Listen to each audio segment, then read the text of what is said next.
So between that meeting and the end of June will be time for staff to comment and review and all of that. And then, as I said, at the beginning of July is when the draft general plan update is going to be released. So one change that we're proposing is that the July 21st meeting that was originally set for Ukiah Valley Area Plan public hearing, and I'll get to UVAP in a second, is going to be used for a meeting around introduction and overview of the draft general plan update. Then the August 18th meeting, now both this July 21st and August 18th are already on your master calendar and your action plan. The August 18th meeting, which was intended for a general plan meeting, will be used to unveil the general plan update EIR.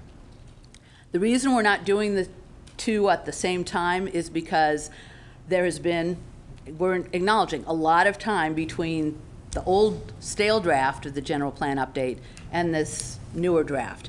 And so we think that it needs its own meeting to be able to kind of bring everyone up to date and to put that out there.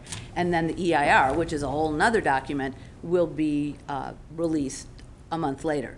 But the two need to be seen together, and at that point the public review period will start, and then we'll go through, and from then I will give you the rest of the dates through the end of the year towards the end of June.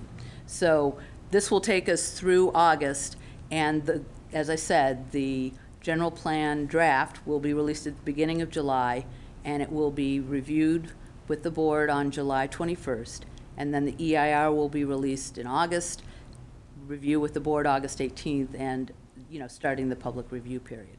And that should get it off to a pretty good start.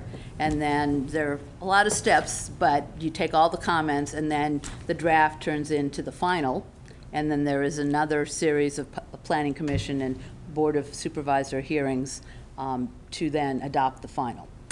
So that's the process that we're going to be following for the general plan update, and I'll answer any questions. What's the public noticing?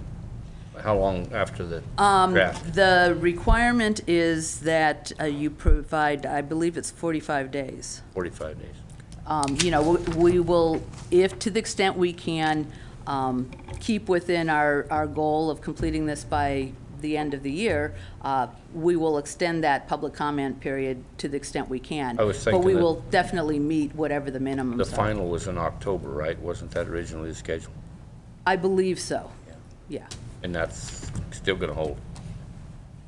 It will be done by the end of the year. The exact time frames, we're kind of trading back and forth between general plan and UVAP, and so we're going to figure out when everything is and probably trade some dates back and forth. Okay? Please. So that's where we are in the general plan. Okay.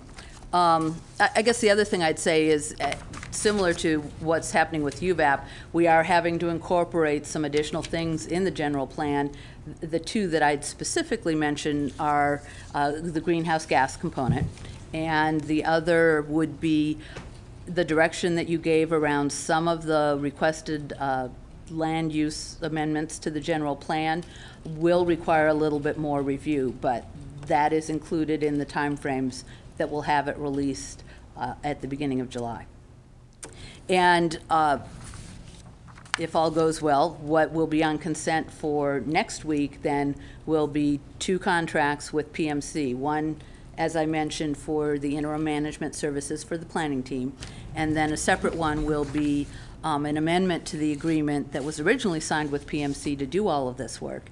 And the interesting thing, because I was researching this to fill out the agenda summary, the original contract with PMC was signed in November of 2001.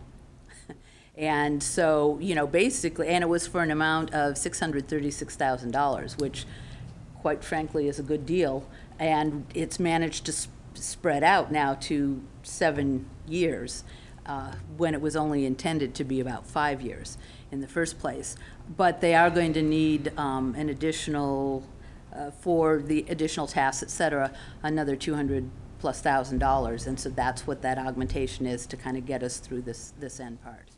And And where's that money coming from? It's coming from general plan update fees, as well as some general fund that supports the planning team. Part of it from salary savings, you say? Well, salary savings will be paying for one of the contracts, yeah.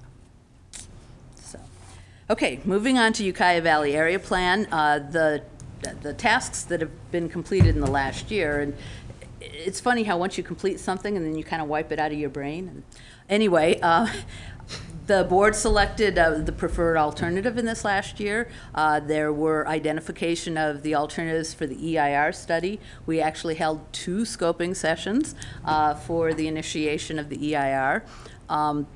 Estimation of the potential build-out under all the alternatives, as well as the existing general plan designations for that area.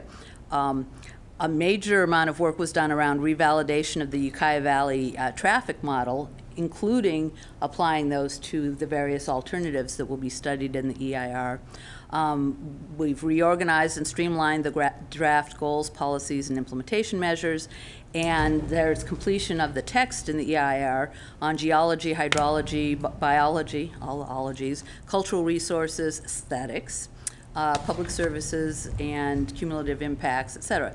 The EIR is approximately 75